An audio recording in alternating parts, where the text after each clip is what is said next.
que é que vem agora das pra gente? Bom, gente, diretamente dos Estados Unidos, temos a nossa primeira palestra por aqui com o pastor Alex. Pastor Alex Palmeira está conectado com a gente diretamente dos Estados Unidos. Pastor, boa noite, bem-vindo. Boa noite, Darcy. Boa noite. Que legal. Boa noite, Daí. Que legal. Feliz sábado pra você, meu amigo Alex. Você tá aí, eu acho, não sei qual horário. Você tá onde aí? Fala Aqui. De onde agora? Aqui tá claro ainda aqui, não tá noite. Olha só, você está falando da onde, pastor? Eu tô falando de Lancaster, perto de Boston. Trabalho aqui em Massachusetts, na Southern New England Conference. E aqui a gente pega 3 estados. Pega Massachusetts, Connecticut e Rhode Island. Então a gente está aqui no Nordeste dos Estados Unidos. E a gente já está vendo que o inglês dele está impecável, né? E aí o pastor me passou o seu currículo aqui para eu falar justamente o meu inglês, mas eu vou deixar para você falar essa parte aqui. Calma aí. Deixa eu falar aqui sobre o pastor Alex, gente. Olha só, ele é um dos catalisadores do movimento ACTS de plantação de igrejas, viu? Um movimento com plantadores de igrejas presentes em mais de 20 países. Ele tem todo o know-how para falar para a gente nesta noite, tá bom? Atualmente ele trabalha como vice-presidente da Southern New England Conference. em Massachusetts, não é isso? Aí, pelo menos esse aí eu sei falar bem direitinho. Bom, gente, e ele também possui 2 mestrados em teologia. Foi professor visitante no Seminário de Teologia do IAP para as áreas de missiologia e eclesiologia. Pastor, que Deus possa te usar, fale aos nossos corações, Amém. Nos ensina a servir. Amém, Darcy, amém. Poxa, é um privilégio estar com vocês aqui. A gente tem um desafiozaço aqui. Essa é uma das regiões mais seculares dos Estados Unidos. Aqui está o que a gente chama de Ivy League. São as reuniões das maiores universidades do mundo concentradas em 3 horas de distância. Aqui está Harvard, Yale, Brown, Cambridge, MIT, que é a Universidade de Tecnologia aqui de Massachusetts. Você tem a UMass, Universidade de Massachusetts. Então está tudo pertinho aqui. E esse é um dos lugares mais seculares dos Estados Unidos. Mas, ao mesmo tempo, um povo com uma sede de espiritualidade muito grande. E a gente crê que o Evangelho, né, e o Espírito Santo é competente para alcançar essas pessoas. E Deus tem abençoado, especialmente no trabalho com a comunidade, que é o objetivo da nossa conversa hoje aqui. Eu gostaria de compartilhar algumas coisas com vocês relacionadas a isso. Não sei se vocês vão conseguir ver aí, mas eu gostaria de compartilhar minha tela com vocês, para falar um pouco sobre, já que a minha é a primeira... Conseguem ver minha tela aí? Vocês conseguem ver 2 ou uma tela? Coloca aí no comentário aí, coloca aí se consegue ver 1 ou 2. 2 telas ou 1? Porque eu quero ter certeza que vocês estão vendo tudo bonitinho aí. Tá tudo certo? Que ótimo. Olha só, quando a gente fala, a minha primeira palestra, né? Então eu falei com o pastor Jair que a gente queria trabalhar os fundamentos para um mindset missionário. Eu quero falar sobre a igreja com a comunidade, como é que a igreja se move com a comunidade. Uma coisa interessante, existem 4 tipos de igreja, tá bom? Existe a igreja na cidade, e esse é o tipo de igreja que apenas possui um CEP ali, vive para seus programas, seus ajuntamentos próprios, sem nenhuma relação com o seu contexto, sem nenhum envolvimento com a comunidade. Ao mesmo tempo, você tem um outro tipo de igreja, você tem a igreja da cidade, é a cidade que opera o mindset da igreja, a cultura da cidade se tornou predominante na vida da igreja, e isso é tão interessante quando a igreja ela não tem uma visão crítica do contexto social, e ela assimila não somente os bons valores, mas também os maus, e porque ela não tem uma análise crítica, né? E ela então se torna refém dos valores, das narrativas e dos comportamentos da cidade. Então ela não tem uma análise crítica. Então, às vezes, você tem uma igreja que foi tomada, por exemplo, por questões políticas. A política influenciou tanto a igreja que destruiu os relacionamentos, destruiu os ministérios, porque a igreja se tornou a crítica, ela não teve uma crítica correta a respeito do envolvimento da cidade em relação aos valores do evangelho. Então você tem esse tipo de igreja também, igreja da cidade. Ao mesmo tempo você tem a igreja contra a cidade. Quando a gente fala essa igreja contra a cidade, é uma igreja que ela acha que ela é um gueto sectário, se enxerga como um movimento completamente à parte da cidade. Isso faz com que ela veja a cidade como má, como pecadora, então ela não se envolve com a cidade. Pelo contrário, ela tem um confronto direto com a cidade a tal ponto que ela não se envolve com as questões públicas. E eu acho que é exatamente isso que nós queremos trabalhar aqui. Por quê? Porque o modelo, aquilo que a gente vai encontrar no Evangelho é uma igreja com a cidade. E esse tipo de igreja que a gente quer conversar aqui, eu acho que o SEV, durante todos esses dias que a gente vai ter aqui, vai tocar nesse ponto de como que a gente pode ter uma igreja com a cidade. Nós estamos falando de uma igreja centrada no Evangelho, de uma igreja que ela é centrada numa compreensão correta da cidade. Ela não é nem subcultural, nem supracultural, ou seja, ela não é nem afastada demais da cidade, mas ela também não assimila tudo que a cidade tem para colocar. Então ela tem um balance aqui muito interessante e ela se enxerga como uma embaixada do reino de Deus na cidade. Uma embaixada, gente, é uma representação. Então quando a igreja se enxerga como uma representação do céu, naquela comunidade, na terra, essa representação naquele bairro, a igreja vai trazer todos os elementos do reino de Deus para aquela comunidade, você está entendendo? Porque ela é uma embaixada, ela é uma representação. E o texto de 2 Coríntios capítulo 5 é exatamente isso, vocês são embaixadores, para quê?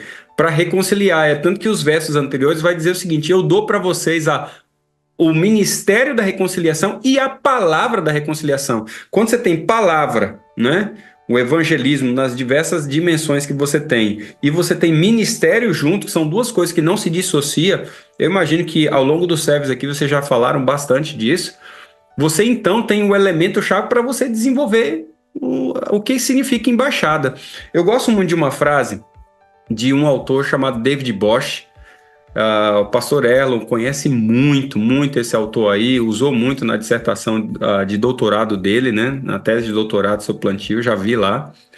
E eu gostaria de abrir o diálogo exatamente estabelecendo esse ponto de partida, porque o fundamento para o desenvolvimento da visão da igreja, da formação de líderes, da formação de discípulos, está baseado exatamente nessa compreensão, que a missão da igreja deve ser derivada da compreensão da missão de Jesus. Cristo, ele não somente é o fundador, mas ele é o fundamento da igreja, você está entendendo? E nós muitas vezes corremos o risco, como a igreja de Laodiceia, de ter o dono da igreja do lado de fora da igreja. Você está entendendo o que eu estou dizendo? De você ter o dono da igreja do lado de fora da igreja. A gente sempre pega o texto de Laodiceia e faz uma aplicação pessoal, mas a gente tem que lembrar que Deus está batendo na porta da igreja. E nesse caso, Jesus, o dono da igreja, está do lado de fora da igreja. Nós precisamos resgatar Cristo como a fundação da igreja.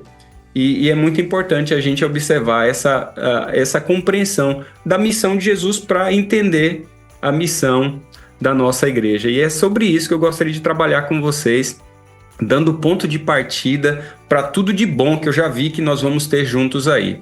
Quando você vai para o entendimento da compreensão da missão de Jesus, é muito interessante porque a compreensão da missão de Jesus está completamente associada com as figuras do Antigo Testamento, tá? A figura do profeta, que é um defensor da aliança, é um mensageiro de Deus, a própria palavra profeta, Navi, quer dizer mensageiro de Deus. Você vai ter a figura do sacerdote, que ministra para o povo, ele ministra ao povo como um pastor, e ele faz uma ministração também social. Você vai ver que as responsabilidades sociais de alguém que estava doente, se curou, vai se mostrar para o sacerdote, é bem interessante. E você tem a figura do rei, que é um líder militar, ele é um garantidor da soberania nacional. Você vai ver sempre em Israel esse dilema entre essas três figuras, que são todas elas figuras relacionadas com o Messias vindouro.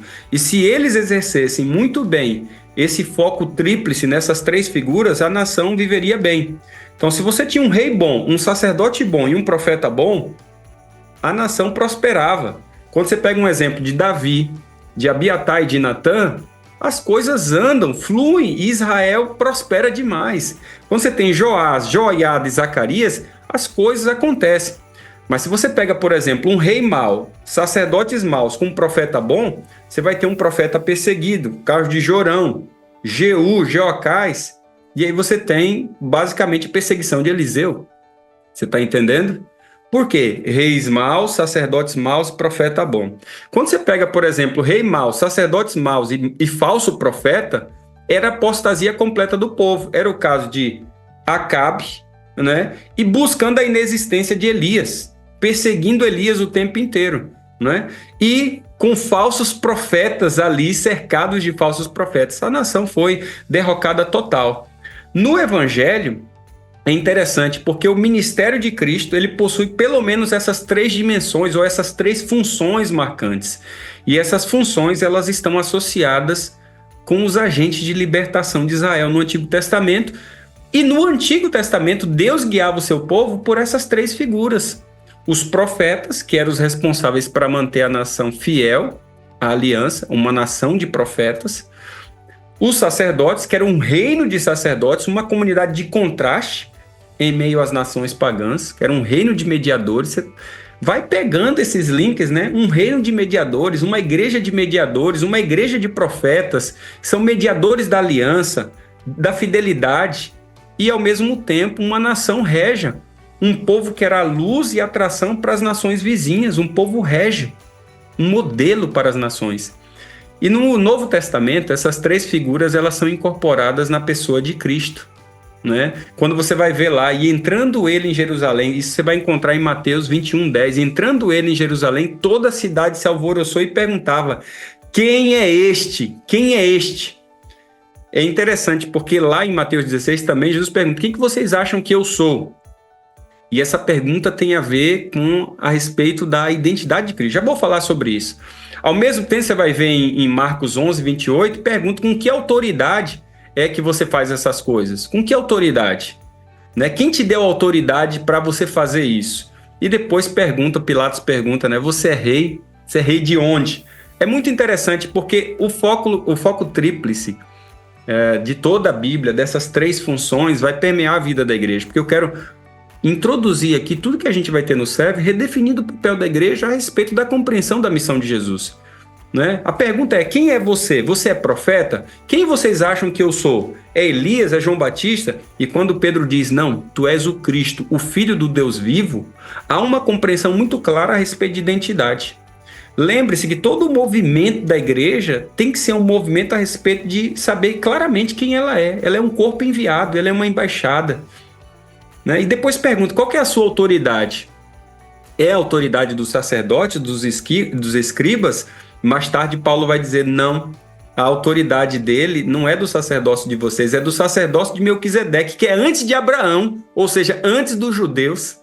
É poderoso isso aqui. Depois pergunta: você é rei?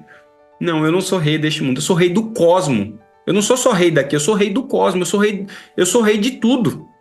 Então, essas 3 figuras, que são funções que revelam Cristo, né? Primeiro, a identidade, né, da igreja, que é um corpo enviado em missão com Deus. Assim como Cristo é representação de Deus na terra, ele diz: quem vê a mim, vê o Pai. A igreja também é embaixada de Deus na vizinhança, ela é representação de Deus na comunidade. É assim que diz lá em 2 Coríntios capítulo 5, versículo 20. Ao mesmo tempo, a autoridade de Deus, ele diz: toda autoridade me foi dada. E quando ele fala toda autoridade, é a autoridade do cosmos. Mas o melhor, ele diz: essa autoridade eu passo para você, porque assim como o Pai me enviou, eu também te envio. Eu também vos envio. João 20:21. E quando você pega a questão régia, nós estamos falando de posição, de luz para as nações. Deus estava chamando o seu povo para ser um guardião e um instrumento do Shalom, um instrumento de paz na comunidade. É isso que você vai ver em vários textos, em Lucas 2:32, como luz para as nações, para os gentios, para a glória do povo de Deus. Então, Deus vai constituir Israel assim. Nós estamos falando de 3 elementos muito interessantes. Quando se pergunta o foco profético, quem você é, estamos falando em questão de identidade, tá bom? A igreja é chamada para um movimento, para ser um movimento profético. Ela tem muito clara a identidade. É interessante, quando a gente perde a nossa identidade, a gente perde o nosso senso profético. Isso é interessante para nós adventistas. E para a comunidade que é a nossa parceira em tudo que Deus está realizando. Porque Deus também está fazendo coisas na comunidade que a gente tem que se juntar àquilo que Deus já está fazendo na comunidade. Ao mesmo tempo, quando você vê o foco sacerdotal e a pergunta com que autoridade você faz isso, essa autoridade divina. E assim, essa autoridade que é dele, ele nos passa, ele nos envia em missão. E nessa função rege, ele nos dá claramente qual é a nossa posição. A nossa posição é de cabeça, não é de cauda. A nossa posição é de trazer o shalom, é de capacitar o povo. Nós estamos falando de 3 elementos muito importantes aqui. E isso redefine completamente o papel da igreja, porque com foco profético, a igreja é chamada a proclamar, a igreja é chamada a anunciar. Com foco sacerdotal, a igreja é chamada a servir, a igreja é chamada a ministrar. E com foco régio, a igreja é chamada a liderar. Nós estamos falando de 3 elementos importantíssimos para o Serve nesse final de semana: proclamação, serviço e liderança, capacitação, treinamento. Quando você redefine a orientação da igreja por esses elementos, você vai ver que a igreja não é só para dentro, né? Ela é para dentro no elemento de que ela prepara, capacita, forma e amadurece pessoas para quê? Para anunciar, para testemunhar, para servir e ministrar. E esses 3 elementos faz todo sentido, porque isso é o foco tríplice do papel da igreja quando ela entende. Ela tem um foco profético, porque ela agora se estabelece no anúncio de quê? No anúncio do evangelho. E à medida que anuncia o evangelho, ela demonstra fidelidade ao Senhor, porque ela proclama, ela é querigmática.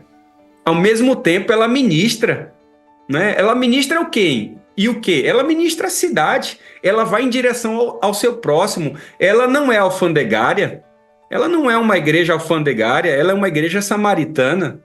Você está entendendo? Ela não é igreja com muros de fronteira, não, ela rompe os seus muros de fronteiras para o serviço, para o próximo. E o elemento que nós somos chamados aqui é o elemento do serviço. Ao mesmo tempo, essa igreja lidera e ela capacita os seus irmãos para poderem ser luz ao mundo. Nós estamos falando de 3 elementos fundamentais aqui. Nós estamos falando dos elementos que dá a unidade completa para a igreja ser igreja e redefine o seu papel. Ela tem um foco profético, porque ela agora tem o pensamento do reino. Ela é embaixada, ela proclama a reconciliação. Ela é uma comunidade bíblica, porque ela vai em direção ao seu próximo em relacionamento vivo. E ela tem o foco régio, porque ela quer o envolvimento total dos seus membros na missão. E ela se empodera agora como uma igreja missional. Nós estamos falando de 3 elementos importantíssimos para você redefinir o que é igreja. Tá? Nós estamos falando de evangelho, cidade e igreja. A igreja se compreende dentro dessa relação, tá bom?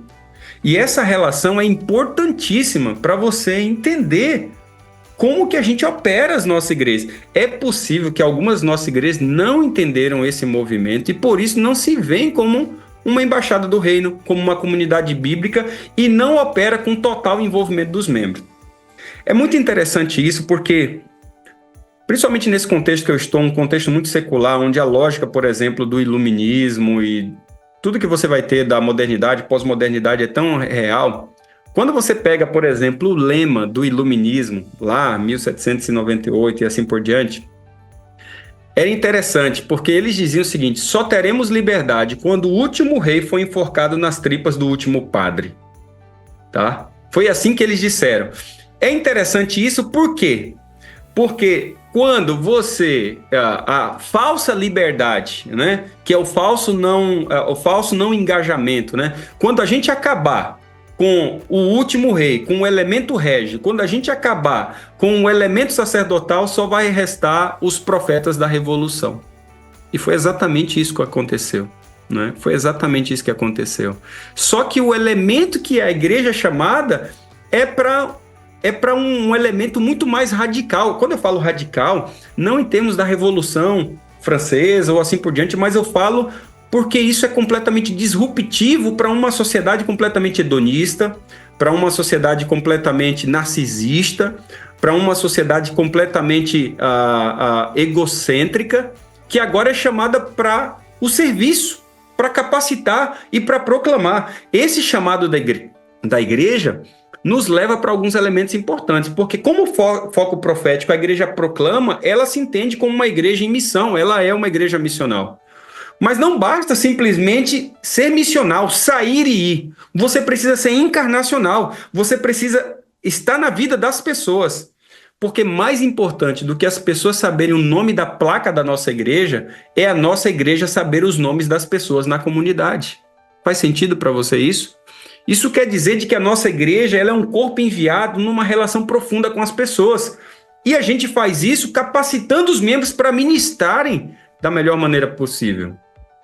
Para que você possa ministrar isso, você precisa detectar na sua igreja quais são os sistemas que estão estéreis para que ela não viva com toda a potencialidade esse foco tríplice. A igreja se compõe de sistemas. Né? A igreja é uma igreja que se compõe de sistemas. E é interessante porque o livro de Atos, no capítulo 2, mostra claramente para nós, e não somente no capítulo 2, mas nos capítulos seguintes, mostra claramente quais são esses sistemas que operam esse corpo vivo que é a igreja. E o nosso papel aqui no Serve é dar um update na sua igreja para reativar esses sistemas que fazem com que a natureza da igreja esteja em operação orgânica, natural e saudável. Então deixa eu mostrar para vocês esses sistemas que o livro de Atos coloca muito claramente. São basicamente 9 que você vai encontrar ali no livro de Atos. O primeiro é que ela é uma igreja que adora, tá? Ela é uma igreja que adora, ou seja, ela é uma igreja litúrgica. Essa igreja é uma igreja que adora, ela é uma igreja litúrgica. A igreja que adora, que é a igreja litúrgica, ela também é uma igreja bíblica. Ela tem um compromisso com a Bíblia, com a verdade. Mas ela também é uma igreja prosética, ela é uma igreja que ora. Ela é uma igreja que é um movimento de oração. Ela não tem culto de oração ou programa de oração. Ela é um movimento de oração em adoração, porque reconhece a soberania divina, e por reconhecer a soberania divina, tem a palavra de Deus como seu guia. Mas essa igreja também é uma igreja que se relaciona. Deixa eu me mostrar nesse gráfico, eu acho que fica melhor para você. Como uma igreja que comunga, ela adora, ela é uma igreja de oração e ela é uma igreja bíblica. As nossas ações, sejam sociais, sejam em qualquer âmbito da esfera das relações, mental, espiritual, física, social ou ambiental, se não for movido por um movimento de oração, ela não vai ter o Espírito Santo como um agente propulsor. Mas, ao mesmo tempo, essa igreja chamada na relação com o outro, uma vez se entendendo como um corpo enviado, essa igreja serve, essa igreja comunga, ela está ao redor da mesa. Ela não contabiliza quantas pessoas estão assentadas ao banco, mas quantas pessoas estão ao redor da mesa. Essa igreja não entende de que mais importante do que sentar no banco é sair do banco em missão com Deus, porque ela comunga. Ela entende de que ao redor da mesa existe graça, mas ao redor da mesa é um convite para conhecer as histórias, para servir e ao mesmo tempo pastorear. Ela é uma igreja poimênica. E quando a igreja pastoreia a comunidade, serve a comunidade e comunga com a comunidade, irmãos, nós estamos falando num nível disruptivo de qualquer comunidade, onde a igreja se entende dentro dessa perspectiva. E assim ela abre oportunidades para poder ensinar, para testemunhar e proclamar. Sabe o que acontece? Às vezes a gente quer proclamar, testemunhar, ensinar, sem antes comungar, servir, pastorear, e sem muito antes disso orar, adorar e ter comunhão na palavra de Deus. Esses são os elementos que, quando você olha para a igreja, na sua completa natureza do livro de Atos, ela está acontecendo. E isso tem uma íntima relação de uma igreja que comunga com Deus, da perspectiva profética do Evangelho, chamado para essa aliança com o Pai, mas de uma aliança que não fica somente no vertical, que vai em direção à cidade, que vai em direção às pessoas, para servir, comungar e pastorear. Então ela exerce o seu papel sacerdotal, ela exerce o seu papel de relacionamento na cidade, e isso faz com que essa igreja sinta a necessidade de ser cada vez mais capacitada, treinada para o testemunho, para o ensino e para a proclamação. Essa é a razão porque nós estamos aqui no Serve hoje, né? Para se entender como um movimento profético que proclama o Evangelho, de uma igreja que é chamada para a verdadeira adoração, como diz Apocalipse 10, 12 e 14, uma igreja bíblica, porque ela se entende dentro de uma metanarrativa de um Deus em missão, mas uma igreja que depende do Espírito Santo, que reconhece a dependência do Espírito Santo para tudo isso. E essa igreja agora se entende como uma comunidade, porque ela se entende como uma igreja com a comunidade, porque ela é parte dessa comunidade, então ela serve, ela pastoreia, ela comunga e ela se entende como uma igreja capacitadora. tá? Ela testemunha, ela capacita para o testemunho, para o ensino, para a proclamação. Estamos falando desses 3 elementos: evangelho, cidade e igreja. Se você quer igreja sem evangelho, tá? Você vai ter uma igreja legalista. Se você quer igreja, evangelho sem cidade, tá certo? Você vai ter uma igreja sem missão, completamente sem missão e completamente legalista também. Se você quer um evangelho com cidade sem igreja, você vai ter os desigrejados, os sem igreja, e completamente liberal, no sentido de que não se enxergam como uma congregação, um corpo enviado. Então não tem como você criar discrepância ou ser dualista. Você tem que ter a noção clara de evangelho, cidade e igreja. Consequentemente, um movimento profético. Uma igreja como comunidade, uma igreja capacitadora. Uma igreja em comunhão, relacionamento e missão que vive essa natureza. Esses são os elementos de abertura para esse serve hoje. Eu tenho certeza que Deus tem muita coisa legal para você. Se você quiser aprender mais, eu sei que a PAC tem muitos canais bacanas, mas está aí também o meu canal para poder você ter mais conteúdo sobre isso. Vai lá no YouTube, alex.palmeira, ou no Instagram, alexpalmeira7, e a gente está sempre trabalhando nessa dinâmica que a PAC também está trabalhando, de uma igreja que se enxerga como um corpo enviado com Deus, uma igreja com a comunidade, porque ela é um movimento profético, ela é uma igreja comunitária e ela é uma igreja capacitadora. Eu espero de que o início desse serve possa nortear, com essa reflexão, possa nortear de que a nossa missão deriva da compreensão da missão de Jesus. E esse foco tríplice é norteador para todos nós, profeta, sacerdote e rei. Uma igreja que proclama, uma igreja que serve e uma igreja que capacita. Que Deus abençoe você, que Ele faça de você esse sábado maravilhoso aqui na companhia de toda essa igreja da PAC e do SEV. Essa é a minha oração para você. Pastor, muito obrigada, que Deus te abençoe muito. Obrigada por compartilhar com a gente tanto conhecimento e inspiração para que a gente possa seguir a missão e aprender mais, né? Eu digo sempre que a informação é libertadora. E quando a gente tem a informação certa, a gente consegue colocar aí a missão na prática. Um abraço para o senhor.